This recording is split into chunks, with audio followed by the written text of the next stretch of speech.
Halo teman-teman semuanya, kembali lagi bersama saya Naya selaku salah satu tutor mata kuliah dasar manajemen.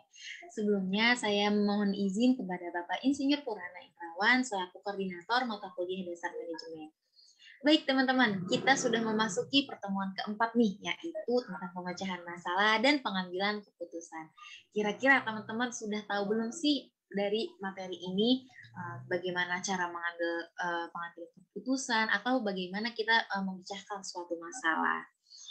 Baik, nah sekarang kita membahas tentang pembuatan keputusan. Pembuatan keputusan yaitu mengidentifikasi dan memilih serangkaian tindakan untuk menghadapi masalah tertentu atau mengambil keuntungan dari suatu kesempatan. Nah, pembuatan keputusan juga yaitu menghubungkan keadaan organisasi masa kini dengan tindakan yang akan diambil organisasi ke masa depan. Nah, teman-teman, biasanya dalam pembuatan keputusan itu kita mengambil dari pengalaman masa lalu. Selanjutnya kita evaluasi pengalaman itu tuh positifkah atau negatifkah. Setelah itu kita memainkan bagian penting dalam menentukan pilihan. Nah, selanjutnya ada poin masalah dan peluang menemukan masalah. Pada poin pembahasan seperti ini ada dua poin lagi. Poin yang pertama, masalah muncul jika keadaan sebenarnya berbeda dengan keadaan yang diinginkan. Lalu poin yang kedua, suatu masalah mungkin menjadi peluang yang tersembunyi.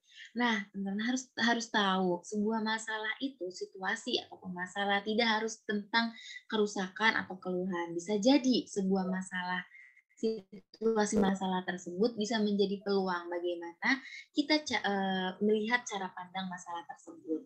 Contohnya ada keluhan pelanggan terhadap lambatnya penyerahan barang. Nah, dari kasus tersebut bukan berarti itu sebuah keluhan dan sebuah kerusakan, tetapi bisa menjadi kesempatan untuk mendesain ulang proses produksi dan pelayanan kepada pelanggan.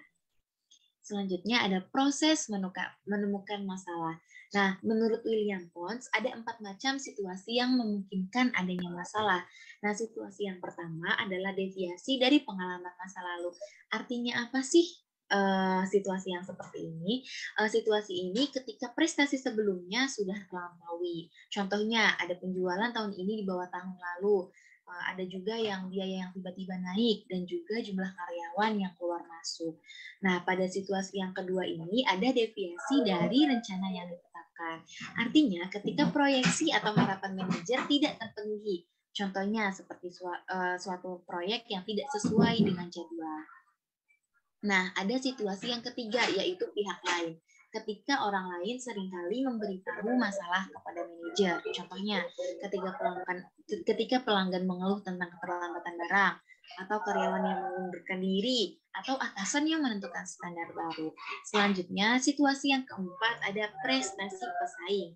Nah, situasi ini biasanya terjadi ketika menciptakan situasi pemecahan masalah. Contohnya, perusahaan lain yang mengembangkan proses baru.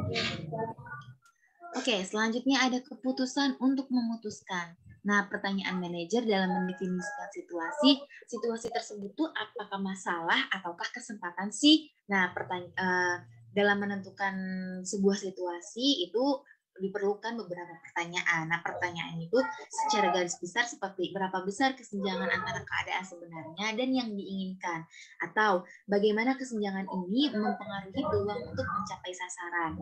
Bisa jadi juga bila kesenjangan ini adalah masalah, seberapa sulit untuk membetulkannya. Selanjutnya ada juga seberapa cepat perlu tindakan untuk membetulkan masalah. Nah, apabila manajer sudah mendefinisikan atau sudah menentukan situasi tersebut,